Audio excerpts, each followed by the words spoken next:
He intentado estar en hora. No, pero la culpa es mía, como digo siempre. Bien. Hola, buenos días. Bueno, agradecer que estéis aquí después del tsunami que hemos pasado de medievales y de las elecciones. Vamos a volver al trabajo habitual del movimiento ciudadano. El tramo ferroviario entre Zaragoza, Teruel y Sagunto, decimos que es una historia interminable porque es un tramo que lleva 80 años de espera desde que en el año 46 se publicó el Plan General de la Electrificación de los Ferrocarriles Españoles, en que ya en su momento no se pudo electrificar por falta de electricidad para la catenaria, y luego pues el último intento es el Plan Director, publicado en el año 2017, y en su cronograma pues había una serie de actuaciones, y la parte final del cronograma era la electrificación, primero en el tramo entre Zaragoza y Teruel, que debía estar finalizada en junio de 2020, mientras que el comprendido entre Teruel y Sagunto se prolongaba hasta marzo del 22. Los intentos previos de electrificación no han fructificado, incluida la lanzadera de alta velocidad que se programó en los años 2007-2012 para que Teruel-Zaragoza fuera de alta velocidad 220 km/h por falta de suministro suficiente, ya sabéis, para alimentar la catenaria que transmite a través del pantógrafo pues, la electricidad a la máquina. A pesar de que en ese momento en Teruel había una producción de las dos térmicas de Andorra y de Aliaga en torno a 1.250 megavatios, 20 veces más que el consumo eléctrico de toda la provincia. Pero es que además, mientras se desarrollaba el proyecto, ingenieros de Adif se subieron a una máquina con un maquinista, y entonces ya sabéis que aquí quedaron dos tramos sin hacer, entre Camenreal, Villarreal, Ferreruela, perdón, y Villarreal de Huerva, Cariñena. Entonces se subieron los ingenieros con el maquinista, y hasta Camenreal, fenomenal, pero a partir de Camenreal, una vez que entraron en la zona de Calamucha, pues dijeron, pero si aquí no cabe la catenaria en el túnel, y el maquinista decía, bueno, iban llevando la máquina, salen del túnel D, dice, pero si aquí en la zona Navarrete aquí no se pueden poner los postes de sustentación de la catenaria, el maquinista seguía conduciendo y dice, bueno, es decir, que se desestimó no solo porque no había además capacidad para el tendido eléctrico suficiente, sino que el gálibo de los puentes y de los pasos superiores no daban la altura necesaria para ubicar los postes de sustentación de la catenaria, ni los postes se podían anclar adecuadamente en las partes laterales. El plan director de la línea entre Zaragoza y Sagunto, puesto en marcha en 2017, tenía como objetivo, ya sabéis, pues el remodelar la infraestructura, una infraestructura que había estado totalmente abandonada, pero lo que se hizo fue remodelar parte de la infraestructura, pero sin modificar el radio de las curvas, pero tampoco las rampas, y se ajustaba, pues lo que sabéis, al proyecto que se hizo de esta línea del siglo XIX. La última fase del plan corresponde a la electrificación, como he dicho, de todo el trayecto previo acondicionamiento de los gálibos y pasos superiores, que es lo que en este momento se está realizando. Problemas surgidos durante la electrificación. El Movimiento Ciudadano Teruel existe, la Plataforma en Defensa del Ferrocarril ya denunció en su momento, creo que fue en julio y en agosto de 2024, que detectaban la implantación de los postes de anclaje y las canaletas que vemos ahí detrás de una manera anárquica que no entendíamos. Incluso en muchos kilómetros el anclaje de los postes y las canaletas estaban justo en medio de donde en teoría estaba previsto que fuera la segunda vía para un futuro corredor cantábrico-mediterráneo. Esto lo denunciamos en dos ocasiones, julio y agosto del 24, así como a la presidencia de Adif, a la que se le solicitó una reunión presencial.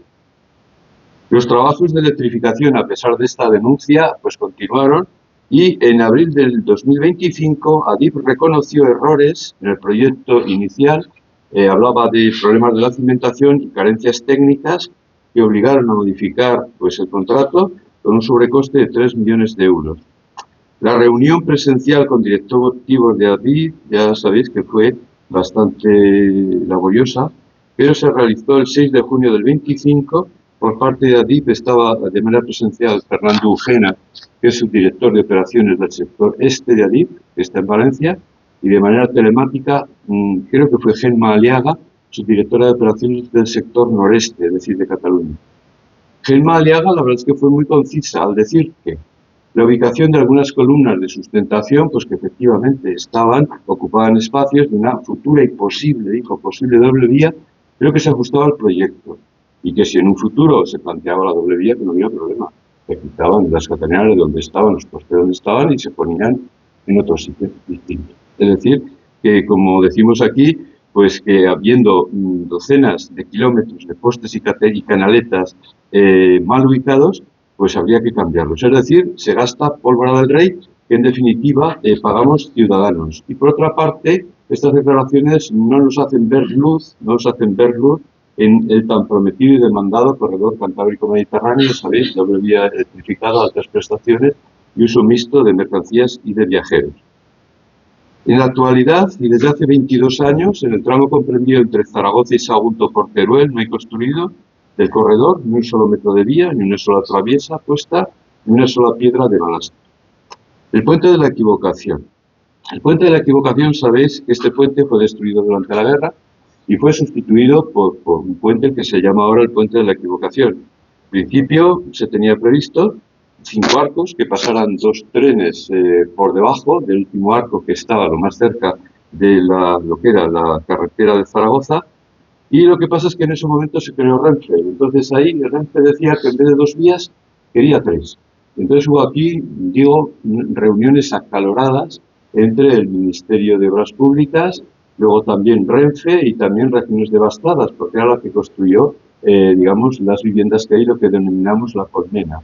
Entonces esto obligó, pues, se impuso el criterio de Renfe y fue necesario demoler el 5º arco del puente que estaba ya en fase avanzada de construcción, hubo que demolerlo para adaptar a lo que Renfe demandaba, con lo cual pues también se elevó la cota del puente, con lo cual destrozó, al colocar un tablero recto de hormigón, destrozó la estética del puente y condicionó las rasantes de acceso tanto a la carretera de Zaragoza como a la estación de Zaragoza.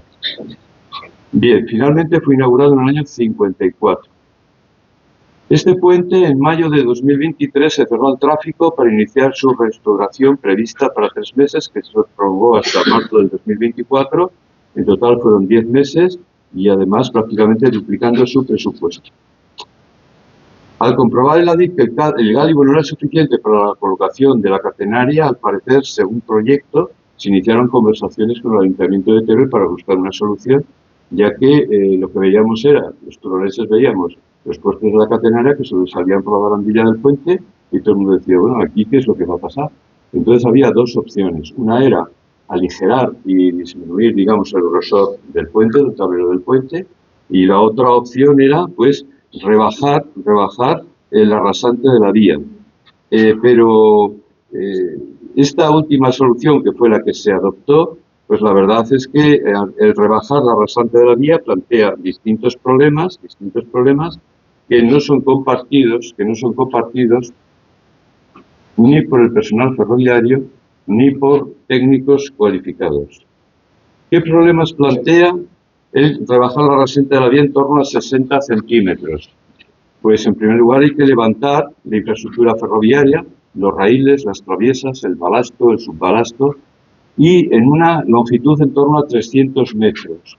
También hay que cortar el tendido de cables, sistemas de seguridad, señalización, etc. Muy importante, hay que levantar y desmontar los desvíos que recientemente se ubicaron y se acondicionaron y motorizaron. Se crea un bache debajo del puente y justo antes de la estación. Hay un mayor riesgo de inundaciones al estar junto al río Turia. Estudios que solicitó la DIF del Sistema Nacional de Cartografía de Zonas Inundables ha dicho que la zona del entorno de la vía es inundable. Ya en 1901, cuando se construyó la vía, se elevó ese nivel para prevenir precisamente posibles avenidas. El problema de la más que probable inundación, y nos tenemos que remontar al año 1963, en que hubo unas tormentas tremendas y el nivel subió mucho en esta zona, llegaron a calcular en aquel momento que pasaban 140 metros cúbicos por segundo. En estos momentos, el pantano del Arquillo está al 92% de su capacidad, está soltando agua y pueden pasar en torno a unos 9, 10, 12, depende, metros cúbicos por segundo. El Alfambra ascendió en un momento dado, en 1914, 4,8 metros de altura, En el 50 el Alfambra se midieron 138 metros cúbicos por segundo, en el 60 altura por el Turia pasaban 128 metros cúbicos, y luego pues decir que ha habido tormentas copiosas y muy llamativas aquí en Teruel, en julio del 99, septiembre del 2006, 2014, 2017, etcétera, 2023, 24 y 25. El problema fundamental de las inundaciones de la vía, además de los cortes que produce, ha habido en ocasiones que se ha cortado la vía y ha quedado personal totalmente bloqueado, es la contaminación del balasto. El balasto son las piedras que dan soporte a las traviesas y a la vía, por los restos que arrastra el agua, sobre todo vegetales y tierra, y que el río Alfambra es especialmente problemático por el gran arrastre que determina las arcillas. Sabéis que Alfambra significa tierra roja. Y que la arcilla, cuando se introduce dentro de las piedras del balasto y se seca, pues produce una compactación, como si fuera un bloque de hormigón. Y en ese momento pierde todas sus propiedades de amortiguación mecánica y de drenaje, comprometiendo por lo tanto la seguridad y la estabilidad de la vía. Y en este caso la única solución es la de sustituir todo el balasto contaminado de los metros en que se produce la inundación. Y esto se realiza con una máquina, la desguarnecedora que se denomina, pero es un proceso delicado, laborioso y caro. En la actualidad, mientras estaban haciendo este rebaje, se han evidenciado ya problemas en la compactación de la infraestructura, con la aparición de filtraciones, abundante barro, base inestable, que han obligado a sustituir la capa de fibrotextil y piedras que ya se habían colocado. Conclusiones. Tan difícil es que dos administraciones públicas, Ayuntamiento de Teruel y Adif, se pusieran de acuerdo previamente, sabiendo que en el 2017 ya estaba prevista la electrificación. La electrificación supone pasar por debajo de puentes y túneles y que se necesitaba una altura suficiente para que pasara la catenaria. Aquí no es cuestión de decir quién es responsable de este desajuste o de esta situación. Pero aquí este puente, como hemos dicho, durante 10 meses estuvo cortado, cerrado al tráfico. Y o a nadie de la DIF, de los que redactaron el proyecto y del ayuntamiento, se les ocurrió compartir, si es que tenían la medida del gálibo del puente. Sin entrar en quién, como he dicho, quiénes han sido los responsables de este grave y costoso error, evidentemente lo ha habido. Y no deberían ser los sufridos ciudadanos los que al final paguen de su bolsillo este tremendo desaguisado. En definitiva, una propuesta que haríamos es que el sufrido puente de la equivocación, también le llaman o de la doble equivocación, pues yo plantearemos nosotros que se le pase a denominar el puente de la descojonación. ¿Y por qué digo esto? Porque normalmente un puente está previsto para resolver problemas, pero en este caso la solución que han dado puede resolver parcialmente un problema, pero creemos que genera un problema todavía más importante. El tramo de electrificación entre Teruel y Sagunto todavía se encuentra en fase de licitación del proyecto, es decir, que probablemente no veamos circular un tren eléctrico entre Valencia, Sagunto, Teruel y Zaragoza hasta el año 2029. Con suerte, 7 años después de lo previsto en el plan director y 12 años desde su publicación. Como curiosidad decir que toda la obra del AVE Madrid-Sevilla, incluida la estación de Santa Justa, se tardó en construir menos de 4 años. La electrificación de la línea Zaragoza-Sagunto es o no una historia interminable.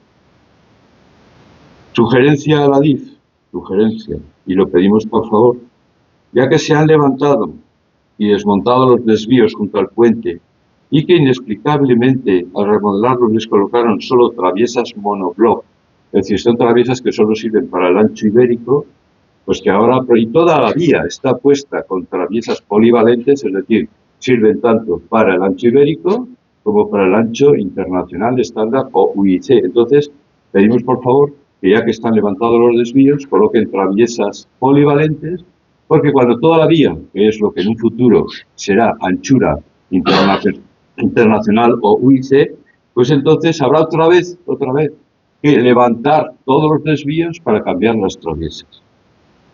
Bien, esto es un poco lo que os quería comentar. Si queréis hacer preguntas. O sea, debería haber estado en 2020. 2020, sí. En 2022 hasta acabó. Sí, es que porque estaba pendiente el tema de la declaración de impacto ambiental y entonces por eso le pusieron 2 años más. como podemos poner 3 o 4, Bueno, es decir, sí. obviamente va con muchísimo. Sí, no, pero esto es del plan director, si queréis os lo enseño luego, que tiene un cronograma perfecto, incluso el mes y el año que está prevista acabar el presupuesto. Bueno, eso ya sí. ¿Qué vais a hacer con esta cuestión? ¿Vais a dirigir al ministerio? ¿Cómo modificar o vais a poner alguna modificación? Vamos a ver, yo sobre este tema yo creo que los turolenses estamos noqueados. Noqueados significa pues que como el boxeador noqueado, es decir, que está incapaz de reaccionar.